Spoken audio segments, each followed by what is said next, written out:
الذي شرفنا على سائر الأمم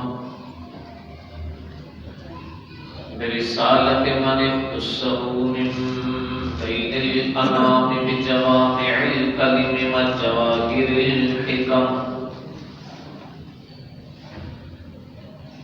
وصلى الله تعالى على سيدنا محمد الذي أرسل إلى العرب والعجم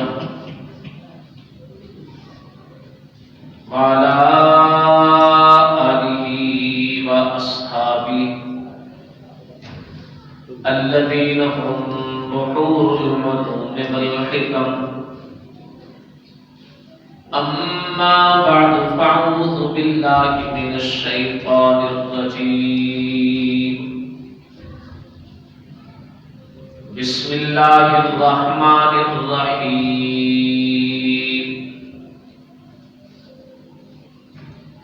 ومن يطع الرسول فقد أطاع الله. صدق الله العظيم. اللهم صل على محمد وعلى آل محمد كما صليت على إبراهيم وعلى آل إبراهيم إنك حميد مجيد. اللهم بارك على محمد وعلى آل محمد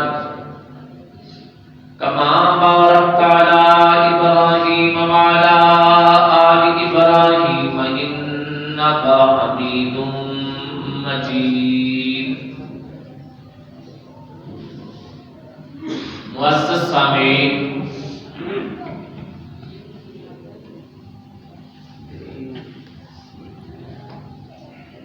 بہت سارے کام لوگ کیا کہیں گے یہ کہہ کے ہم بہت ساری سنتوں کو چھوڑ دیتے ہیں. لوگ کیا کہیں گے یہ کہہ کے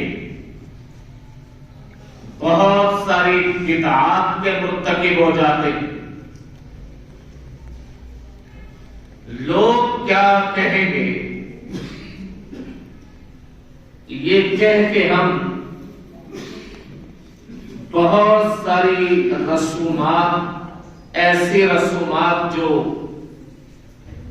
خلاف شریعت ہوتی ہیں ان کے مرتکب ہو جاتے ہیں.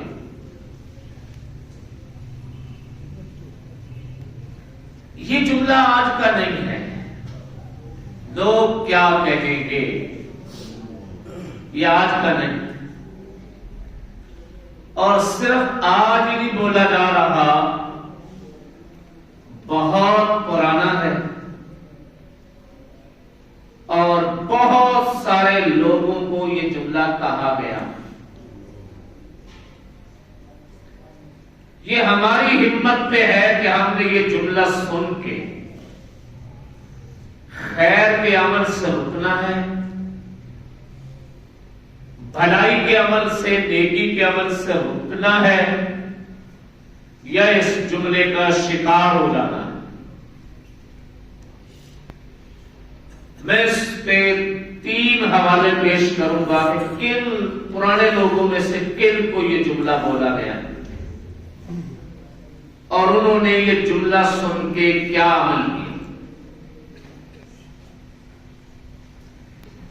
پہلی مثال پیش کرتا ہوں خلافت راشدہ کے دوسرے تاجدار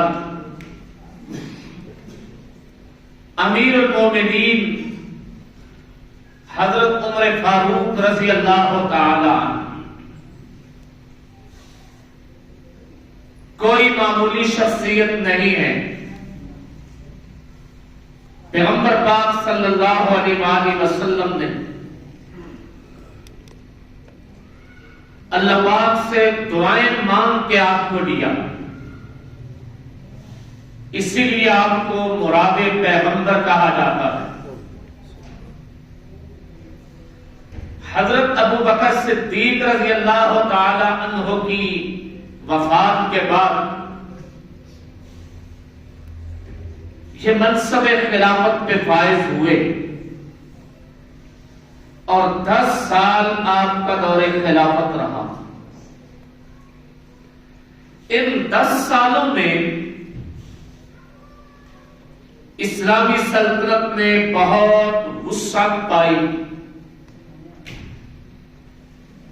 جو زمانے کی بڑی بڑی طاقتیں تھیں، قوتیں تھیں، وہ شکست خوردہ ہوئی. مسجد اقصی بیت المقدس یہ عیسائیوں کے قبضہ میں تھا اور اس زمانہ میں ملک شام ہی کا یہ حصہ تھا. رومی لوگ اس پہ قابض اور غالب تھے. حضرت عمر رضی اللہ تعالی عنہ نے جب اپنی فوجیں ان علاقوں میں بھیجی، اس وقت فوج کے جنرل تھے حضرت ابو عبیدہ بن جراح رضی اللہ عنہ. ایک عرصہ تک لڑائیاں ہوتی رہی. بالآخر وہاں کی آبادی اور سلطنت روما وہ ذہنی طور پہ شکست کھا گئے اور سلطنت روما کوئی معمولی نہیں تھی. قرآن پاک میں اس کا نام بھی آیا ہے. قرآن پاک کی ایک سورت ہے، اس کا نام ہے سورت الروم. الف لام میم غلبت الروم. 21ویں پارہ میں یہ سورت ہے. رومیوں کا تذکرہ قرآن پاک میں ہے، رومی سلطنت کا تذکرہ. ان لوگوں نے جب دیکھا کہ اب ہمارا زیادہ زور نہیں چلے گا تو ہم اپنی شکست کو کسی معاہدے کے ساتھ کسی نقطے تک پہنچائیں. حضرت ابو عبیدہ بن جراح رضی اللہ تعالیٰ عنہ سے وہاں کے حکمرانوں نے کہا کہ ہم ہتھیار پھینکنے کو تیار ہیں، مسجد اقصی آزاد کرنے کے لیے تیار ہیں. ہمارا کوئی مطالبہ نہیں، صرف ایک مطالبہ ہے. وہ مطالبہ یہ ہے کہ ہم مسجد اقصی کی چابیاں براہ راست آپ کے امیر المومنین کے سپرد کریں. تاریخ میں کچھ بھرم تو رہ جائے آنے والے وقتوں میں کہ ہم نے ہتھیار مسلمانوں کے امیر المومنین کے سامنے پھینکے ہیں. چلو ہماری کوئی عزت و آبرو بھی رہے، یہ ہمارا مطالبہ ہے. حضرت ابو عبیدہ بن جراح رضی اللہ تعالی عنہ غور و فکر کے بعد آپ نے امیر المومنین کو خط لکھا. حضرت عمر رضی اللہ تعالی عنہ کے پاس خط پہنچا تو حضرت عمر رضی اللہ تعالی عنہ نے اپنی کابینہ سے مشورہ کیا کہ وہ قوم شکست کھا رہی ہے، ہتھیار پھینکنے کے لیے تیار ہے، بیت المقدس کی چابیاں دینے کو تیار ہے، لیکن وہ ان کا مطالبہ یہ ہے کہ امیر المومنین بدر سے نفیس نہ. بتاؤ ہمیں کیا کرنا چاہتے. کچھ حضرات کی رائے ہے کہ نہیں جانا، رسک ہے، وہ میدان جنگ ہے، وہ سرحدی علاقے ہیں، کہیں دشمن کی چال نہ ہو. ہمیں ان کا یہ مطالبہ نہیں ماننا چاہیے. کچھ حضرات کی رائے یہ ہے کہ جانا چاہیے.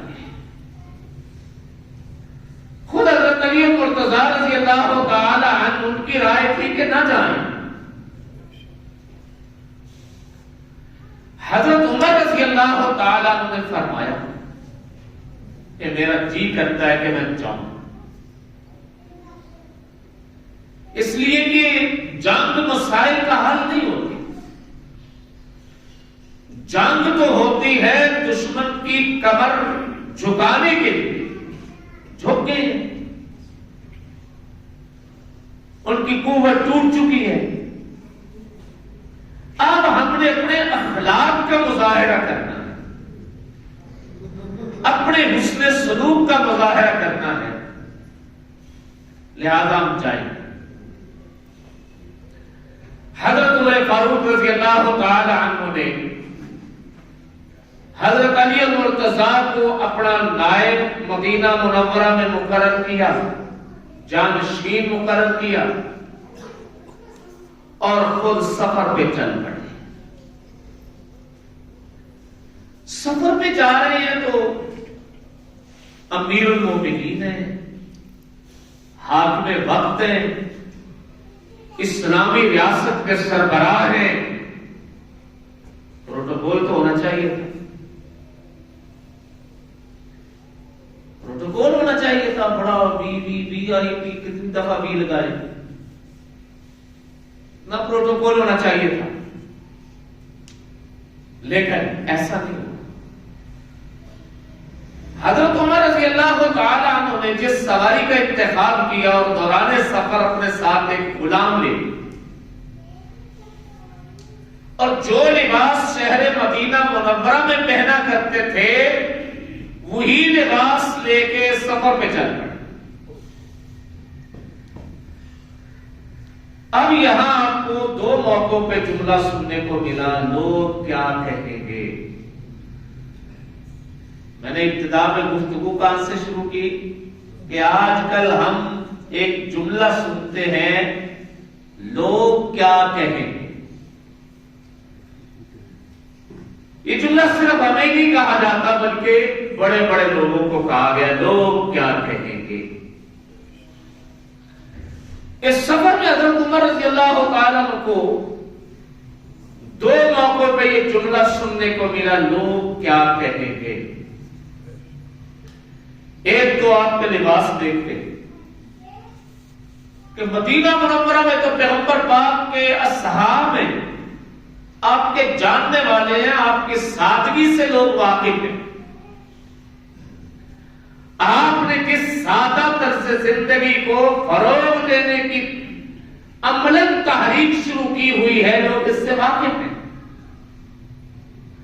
لیکن جہاں جا رہے ہیں وہ تو جاہو جلال والے لوگ، وہاں کے حکمرانوں کے اونچے اونچے تاج ہوتے ہیں ان کے سروں پہ، ان کی تو تلواروں کے دستے بھی سونے کے بنے ہوتے ہیں، تو بڑے جاہو جلال والے، ہیبت والے۔ آپ کا یہ لباس دیکھ کے لوگ کیا کہیں، یہ لباس دیکھ کے لوگ کیا کہیں گے، لہذا آپ اپنے لباس کو تبدیل کیجیے۔ حضرت عمر رضی اللہ تعالیٰ عنہ کا لباس کیسا تھا؟ جوان مدینہ منورہ میں پہنتے تھے، اتفاق سے اس کو پیبند بھی لگے۔ حضرت عمر رضی اللہ تعالیٰ عنہ سے بڑا دوربین کون ہوگا؟ آج ہم خلافت راشدہ کا نام تو لیتے ہیں، اس طرز کو اپنانے کے لیے تیار نہیں ہوتے۔ دوسرا مقام اسی سفر میں حضرت عمر کو یہ درپیش آ گیا کہ اپنے غلام اور خادم کے ساتھ یہ طے کیا کہ ہم سواری پہ باری باری سوار ہوں گے، سفر کا کچھ حصہ میں سواری پہ سفر کروں گا اور تو پیدل چلے گا، اور کچھ حصہ تو سواری پہ سفر کرے گا اور میں پیدل چلوں گا۔ یہ آپس میں طے کیا۔ اس کے تحت چلتے چلتے چلتے جب منزل کے قریب پہنچے تو وہاں لوگوں نے دیکھا کہ اب باری آ رہی ہے سواری پہ سوار ہونے کی، غلام کی، نوکر کی باری آ گئی ہے سواری پہ سوار ہونے کی، اور امیر المومنین کی باری آ گئی ہے پیدل چلنے کی۔ جب یہ ماحول اور منظر دیکھا تو عرض کرنے لگے حضرت اپنا انداز بدلیے، لوگ کیا کہیں گے؟ کیا کہیں گے لوگ؟ ان کا امیر المومنین پیدل آ رہا ہے۔ اس سفر میں لمبا سفر تھا، مدینہ منورہ سے لے کے شام کی سرحدوں تک، اور اس زمانے کی سواریاں بھی گھوڑے ہوتے، اونٹ ہوتے، تو سفر دنوں کا، ہفتوں پہ، ہفتوں کا، مہینوں پہ، اور راستے کے گرد و غبار بھی، جنگلات بھی، صحرا بھی، پہاڑ بھی، یہ سارا حصہ، چھوٹی چھوٹی بستیاں بھی آئیں، بڑے بڑے واقعات اس دوران پیش آئے۔ چونکہ ان واقعات کی طرف نہیں، میں صرف اسی جملے پہ کہ لوگ کیا ہے، ایک واقعہ البتہ ضرور میں نظر انداز نہیں کر سکتا، اسی سفر میں پیش آیا۔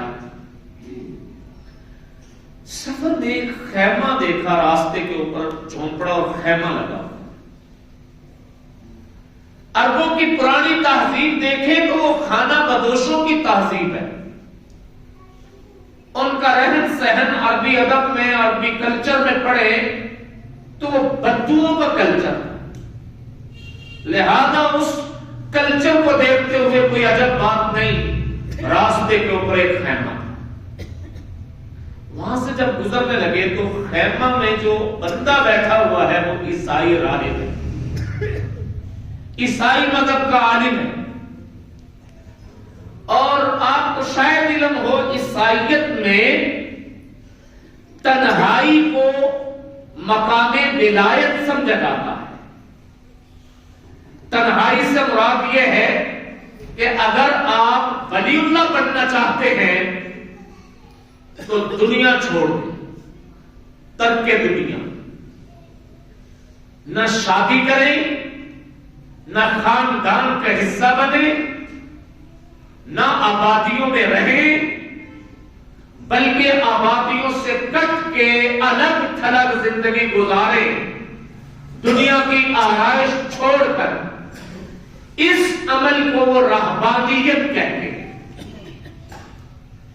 اور جو شخص یہ زندگی اختیار کر لیتا ہے، مرد ہو تو وہ راہب ہوتا ہے،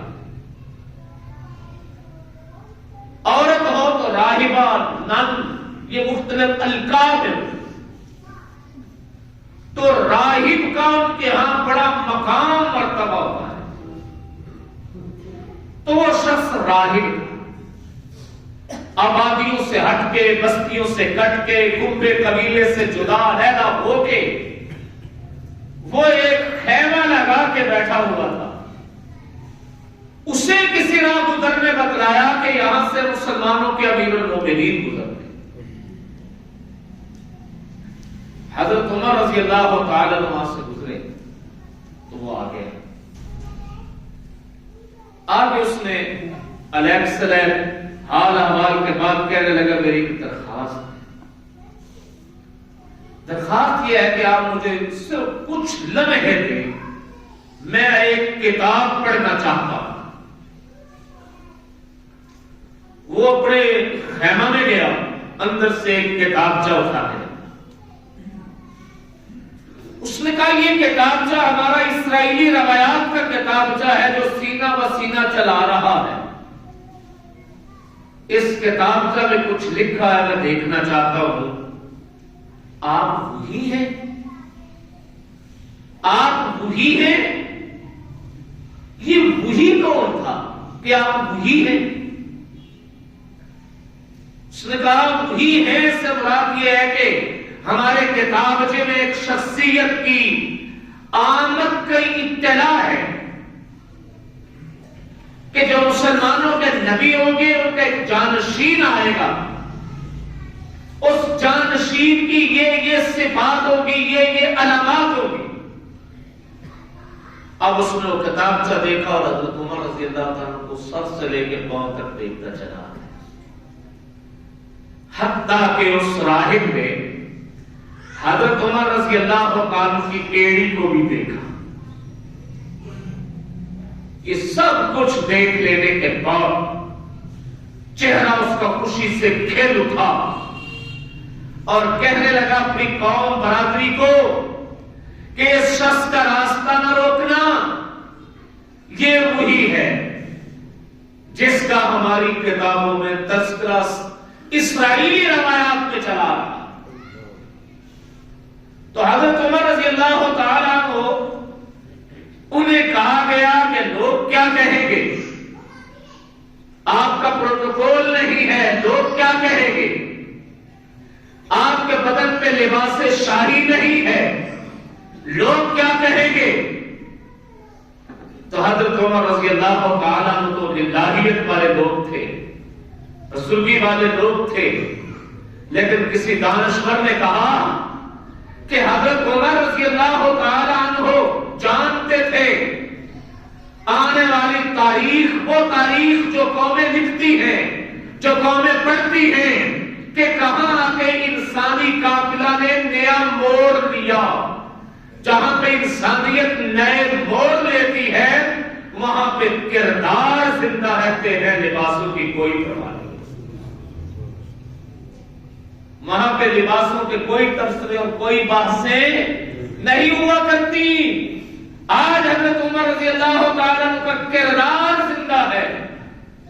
تاریخ بھول گئی کہ ان کے جسم کے اوپر جو کپڑے تھے وہ کتنے رف کپڑے تھے، کتنے ردی کپڑے تھے، کتنے پیبند لگے ہوئے تھے، بھول گئی یہ تاریخ۔ اور تاریخ نے حضرت عمر کے اس کردار کو انسانیت کے سامنے پیش کیا کہ بیت المقدس کی چابیاں وہاں کے متولیان نے تھرتھراتے ہاتھوں آپ کی خدمت میں پیش کی۔ ایک یہ شخصیت حضرت عمر جی نے کہا گیا کہ لوگ کیا کہیں۔ دوسری مثال ان کے جانشین کی دینا چاہتا ہوں۔ حضرت عمر رضی اللہ تعالیٰ عنہ کے بعد جو خلیفہ بنے وہ حضرت عثمان ذو النورین رضی اللہ تعالیٰ۔ حضرت عثمان غنی حضور نبی کریم صلی اللہ علیہ وآلہ وسلم سن 6 ہجری میں اپنے 1400 کے قریب رفقا کو لے کے مکہ مکرمہ کی طرف گئے عمرہ کرنے کے۔ شہر مکہ سے چند میل ابھی باہر تھے مقام حدیبیہ۔ مکے کے اندر افراتفری پھیل گئی کہ مسلمان حملہ کرنے آئے، حملہ کرنے آئے ہیں تو وہ مکے میں لڑائی کی باتیں چھڑ گئی، گھر گھر سے جوان تیار ہونے لگے، اسلحے تیار ہونے لگے کہ مسلمان حملہ کرنے آئے ہیں، ہم حملہ روکیں۔ جب یہ خبر پیغمبر کریم صلی اللہ علیہ وسلم تک پہنچی تو آپ علیہ الصلوۃ والتسلیم نے اپنے اصحاب کو جمع کر کے فرمایا کہ ہمیں اپنا کوئی سفیر بھیجنا چاہیے جو جا کے انہیں یہ باور کرائے کہ ہم لڑنے کے لیے نہیں آئے،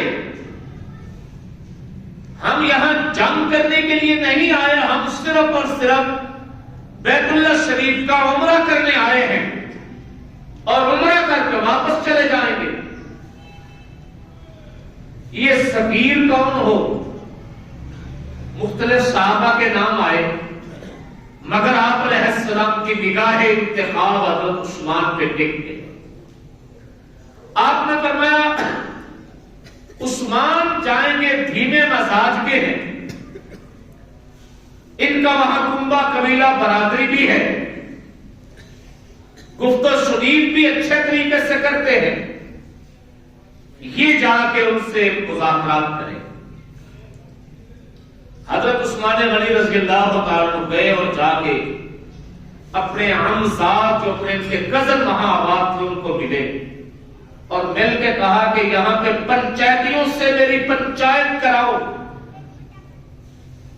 مکہ مکرمہ کی یہ سرداری کے لوگ ہیں پر یا پنچایت میں ان سے میرے مذاکرات کراؤ، میں انہیں بتلانا چاہتا ہوں کہ محمد صلی اللہ علیہ وسلم اپنے رفقا کے ہمراہ کس غرض سے آئے تاکہ لڑائی کا ماحول ختم۔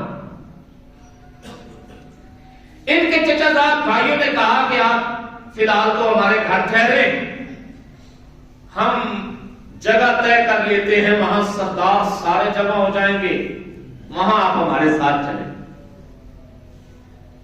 پنچایت کی جگہ طے ہو گئی، سردار جمع ہو گئے۔ حضرت عثمان غنی رضی اللہ تعالیٰ نے اپنے کزنوں کے ہمراہ، چچا زاد بھائیوں کے ہمراہ اس پنچایت کی طرف جانے لگے تو وہاں راستے میں عرب کے لوگ اکثر طور پہ بالخصوص مکہ مکرمہ میں، مدینہ منورہ میں تہبند پہنا کرتے تھے، شلوار میں، اس زمانے کا رواج تھا ان کا تہبند پہنا۔ اسی لیے یہ محدثین میں یہ بحث آئی کہ پیغمبر علیہ السلام نے شلوار پہنی کہ نہیں پہنی۔ یہ مسئلہ زیر بحث رہا کہ حضور صلی اللہ علیہ وسلم نے شلوار پہنی کہ یا نہیں پہنی، کیونکہ وہاں کا ماحول تہبند کرنا۔ حضور نبی پاک صلی اللہ علیہ وآلہ وسلم نے تعلیم دی تہبند کے حوالہ سے کہ اپنی پنڈلیاں ننگی رکھنی ہیں، ٹخنے ننگے رکھنے، تہبند ذرا اوپر کر کے باندھنا۔ اور عرب کے سردار لوگ تہبند باندھا کرتے تھے اتنا نیچے کر کے کہ اس سے وہ زمین پہ گھسٹتا، زمین پہ گھسٹتا، میلا ہو جاتا تو ہو جاتا، ناپاک ہوتا ہے تو ہو جائے، لیکن وہ زمین پہ گھسٹتا۔ یہ ان کا سرداری کا رواج تھا۔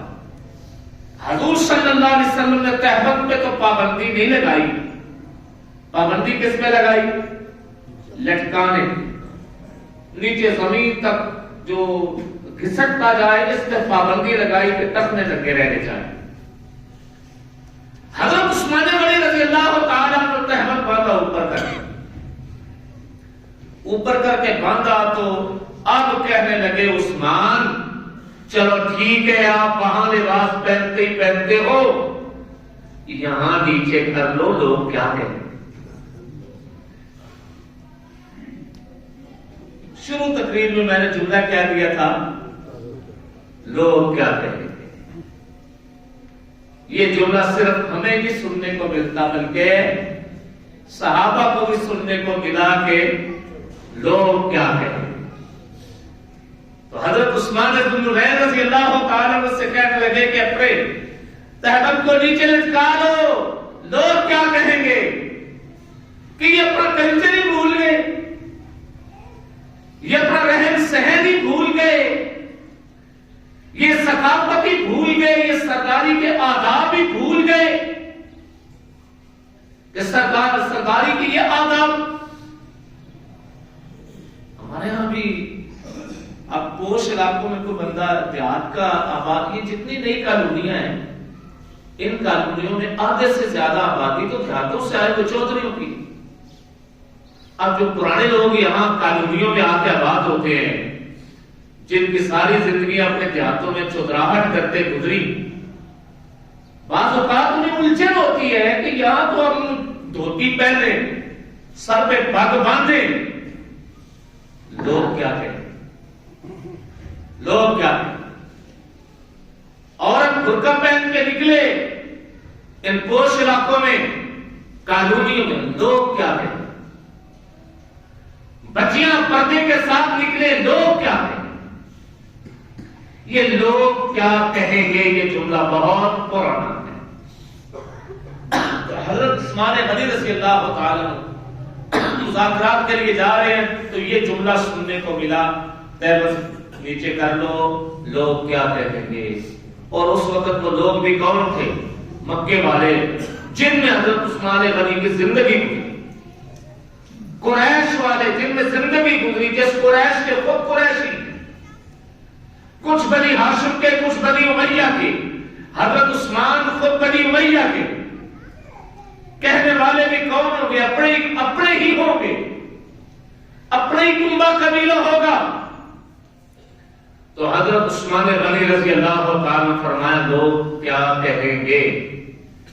کہ لوگوں کے کہنے پہ اپنے نبی کا عمل چھوڑ دوں، اپنے پیغمبر کی ادائیں چھوڑ دوں، اپنے پیغمبر کی سنتیں اور اپنے نبی کا طریقہ چھوڑ دوں؟ لوگ کیا کہیں گے اس کی پرواہ کروں یا میں اپنے نبی کے طریقے کی پرواہ کروں؟ لوگ کیا کہیں گے یہ کبھی رکا ہی نہیں، آپ اچھا عمل کریں تب بھی لوگ کیا کہیں گے، اور برا کریں تب بھی لوگ کیا کہیں۔ اب مثال کے طور پہ ہر آدمی کا ایک تعارف ہوتا ہے، میں پینٹ شرٹ پہن کے آج ہوں جمعہ پڑھانے، لوگ پہنتے کہ نہیں پہنتے؟ جی پہنتے ہیں، سارے پہنتے ہیں، آج کل تو بڑا عام ہو گیا ہے، میں بھی پہن کے آ رہا ہوں، کوئی گناہ تو نہیں ہوگا؟ یعنی میرا جو لباس میں بھی پہن کے آ رہا ہوں، میں نہیں پہنوں گا، کیوں؟ لوگ کیا کہیں؟ خطیب ہو کے، مولوی ہو کے، عالم ہو کے لوگ کیا کہیں؟ تو یہ جو جملہ ہے، یہ جملہ دیکھنا یہ ہے کہ یہ جملہ خیر کے اندر رکاوٹ تو نہیں پڑتا، خیر کے کام میں، بھلائی کے کام میں رکاوٹ تو نہیں بن رہا۔ جہاں یہ خیر کے کام میں، بھلائی کے عمل میں رکاوٹ بن رہا ہو تو اس جملے کو نظر انداز کر دیجئے، اور جہاں یہ جملہ بول کے ہم کسی برائی سے بچ سکتے ہو تو پھر بولنا چاہیے۔ جہاں یہ جملہ بول کے ہم برائی سے بچ سکتے ہو تو پھر ہمیں یہ جملہ بولنا چاہیے۔ ہم کسی نوجوان دوست کو، اپنے بھائی کو، بیٹے کو کھڑا کر کے یہ کہہ سکیں بیٹا تیرے ماں باپ کا کردار کتنا صاف ستھرا، تیرے بڑوں کی زندگی کتنی صاف ستھری، دین کے اعتبار سے، اخلاق کے اعتبار سے، اعمال کے اعتبار سے کتنی صاف ستھری، اور اب تو جس ڈگر پہ چل پڑا ہے اب لوگ کیا کہیں گے؟ یہ جملہ بول کے ہم اسے برائی سے روک سکتے ہیں کہ نہیں؟ جی روک سکتے ہیں۔ پورا خاندان شرابت کا ہو، ایک بچہ، ایک آدمی، ایک نوجوان نشے پہ لگ جائے، اس کو روکنے کے لیے ہم کہہ سکتے ہیں کہ نہیں؟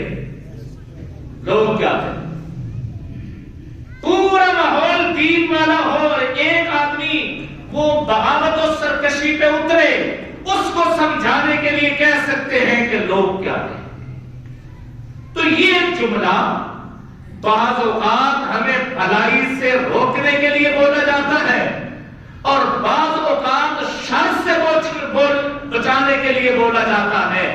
دیکھنا یہ ہے کہ ہم بول کر اس سے کام کیا لیں۔ جملہ بہت بڑا ہے، اگر کہ ہر عمل لوگوں کے لیے نہیں، اللہ کے لیے کرنا چاہے، ہر خیر بھی اللہ کے لیے، لیکن اللہ پاک نے بہت ساری چیزیں اس جہاں میں ایسی رکھی ہیں جہاں انسان کا احترام کرے، انسان کی شرم کرے، وفاداری ہو، ایک دوسرے کا احترام ہو، اور احترام کی وجہ سے انسان دنیا میں کام کرتے ہیں۔ تو خیر یہ بات چل رہی تھی کہ لوگ کیا کہیں گے، اور واقعہ اس پہ گزشتہ جمعہ بھی عرض کیا تھا، اسی کو دوہرائے دیتا ہوں۔ حضرت حذیفہ بن یمان رضی اللہ تعالی جس وقت ایران کے سفر پہ گئے، ایرانی حکمرانوں کے دسترخوان پہ بیٹھے، کھانا کھانے لگے، کھانا کھانے کے دوران ایک لقمہ نیچے گرا۔ حکم شریعت یہ ہے، تعلیم پیغمبر یہ ہے کہ رزق کی قدر کرو، کوئی لقمہ گر جائے تو اسے اٹھا کے اگر اس کے اوپر کوئی ایسی شے لگ گئی ہے جو ناقابل استعمال ہے وہ تو الگ بات ہے، لیکن عام احوال میں اس سے اٹھا کے استعمال کرو۔ تو حضرت حذیفہ بن یمان رضی اللہ تعالیٰ عنہ نے لقمہ اٹھایا، کھانے لگے۔ ساتھ والے نے کیوں نہیں مار کے کہا حذیفہ خیال کرو لوگ کیا کہیں گے، لوگ کیا کہیں گے، دسترخوان پہ تمہیں کھانے کا سلیقہ اور طریقہ بھی نہیں آتا، تو اس سلیقے اور طریقے کی وجہ سے تم بدنام ہو جاؤ گے۔ حضرت حذیفہ نے بڑا خوبصورت جملہ بولا، فرمانے لگے اَأَتْرُكُ سُنَّةَ رسول اللہ صلی اللہ علیہ وسلم لِهَٰؤُلَاءِ، ان پاگلوں اور بے وقوفوں کی وجہ سے میں اللہ کے نبی کے طریقے کو چھوڑ دوں، اللہ کے پیغمبر کے راستے اور سنت کو چھوڑ دوں؟ تو ہر حال میں سنت رسول صلی اللہ علیہ وسلم مقدم۔ تو آئیے ہم بھی یہ جملے سنتے ہیں اور بولتے ہیں، لیکن ان جملوں سے خیر کے راستے تلاش کریں۔ نہ خیر کرتے وقت یہ سن کے کہ لوگ کیا کہیں گے اس خیر کو چھوڑیں، اور نہ کسی کو کوئی برائی پہ جا رہا ہو تو جاتے وقت ہم یہ کہیں کہ اب اس کو یہ کہیں کہ تو کس طرف جا رہا ہے۔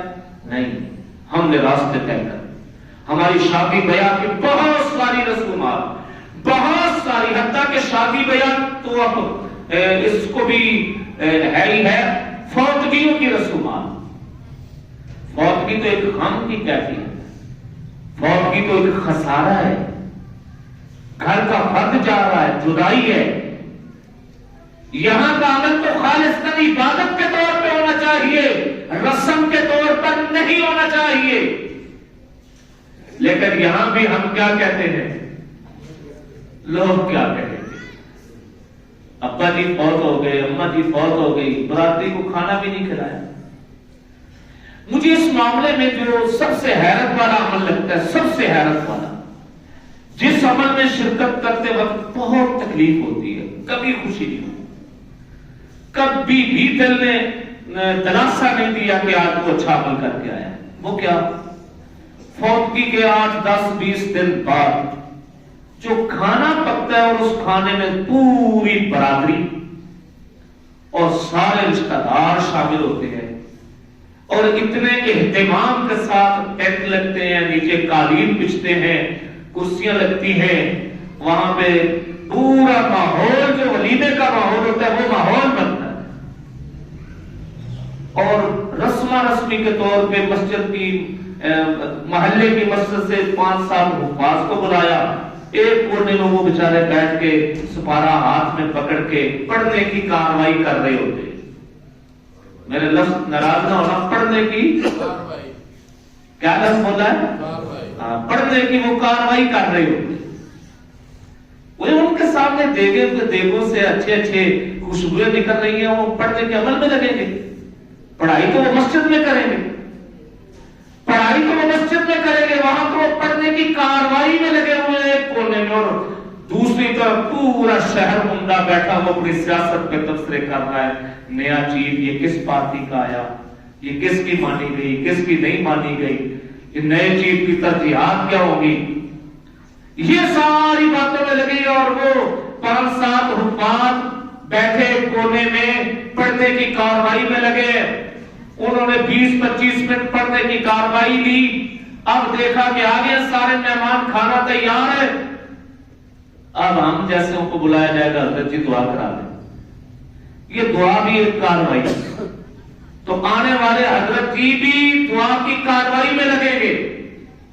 اس کے بعد دعوت ہے، یہ جو دعوت ہے، یہ دعوت کس چیز کی ہے؟ دعوت تو خوشی کے مواقع کی ہوتی ہے۔ دعوت کی محدثین نے، مفت علماء نے، فقہاء نے بہت ساری اقسام لکھی ہے۔ بچہ پیدا ہو، عقیقہ کی دعوت، عقیقے کی دعوت ہے، ولیمہ ہو، شادی ہو تو ولیمے کی دعوت ہے، گھر میں کوئی خوشی آئی ہو تو خوشی کی دعوت ہے، حضرت عمر رضی اللہ تعالیٰ عنہ کا قرآن پاک کا سورت بقرہ مکمل ہوئی، پورا اونٹ ذبح کر کے دعوت کی. یعنی دعوت کے مواقع جب بھی دیکھیں گے، جہاں بھی دیکھیں گے، وہ خوشی کا ہوتا ہے. فوتگی کے بعد کون سی خوشی ہوتی ہے؟ جس کی یہ دعوت ہے. تو ایسی دعوت میں صاف کہہ رہا ہوں کہ یہ نہیں کہ میں جاتا نہیں، جاتا ہوں میں کیوں کہوں کہ میں نہیں جاتا، لیکن کبھی خوشی نہیں. ایسی دعوت میں جا کے کبھی خوشی نہیں. یہ دعوتیں کیوں ہوتی ہیں؟ اس کے پیچھے بھی کیا ہے؟ نہ کی تو لوگ کیا کہیں گے، دعوت نہ کی تو لوگ کیا کہیں گے. وہ لوگ کون ہیں؟ ہم لوگ ہیں. آئیے نا ہم لوگ آج عزم کریں، عہد کریں، ارادہ کریں کہ اس قسم کے رسومات میں اگر کوئی شامل نہیں ہو رہا تو ہم اس کو کچھ نہیں کہیں گے. ہم اس کو ارادہ کرتے ہیں. اگر کوئی ایسی رسومات میں شامل نہیں ہو رہا، یعنی وہ ایسی رسموں میں نہیں پڑ رہا. ایصال ثواب ایک الگ چیز ہے کہ فوت ہونے والوں کو ثواب پہنچانا، وہ ایک الگ عمل ہے، وہ الگ چیپٹر ہے، عنوان ہے. اس کے ہم قائل ہیں، پوری دیانتداری کے ساتھ قائل ہیں، وہ ہونا چاہیے. اس کے راستے بہت ہیں، اس کے طریقے بہت ہیں. اس کا راستہ غرباء کی دعوت ہے، جسے خیرات کہتے ہیں. غرباء کی دعوت خیرات کہلاتی ہے. وہ خیرات کریں. یہ جو دعوتیں ہوتی ہیں، یہ رسم جاری ہے کہ لوگ کیا کہیں گے. اور لوگ آسمان سے نہیں اترتے. لوگ کون ہیں؟ ہم. اس محلے میں کوئی فوتگی ہو جائے، جس محلے کے لوگ کون ہیں؟ ہم لوگ ہیں نا. ہم کہیں گے نا. تو آج ارادہ کرتے ہیں کہ ہم ایسا کسی کو کچھ بھی نہیں کہیں. سبحان اللہ.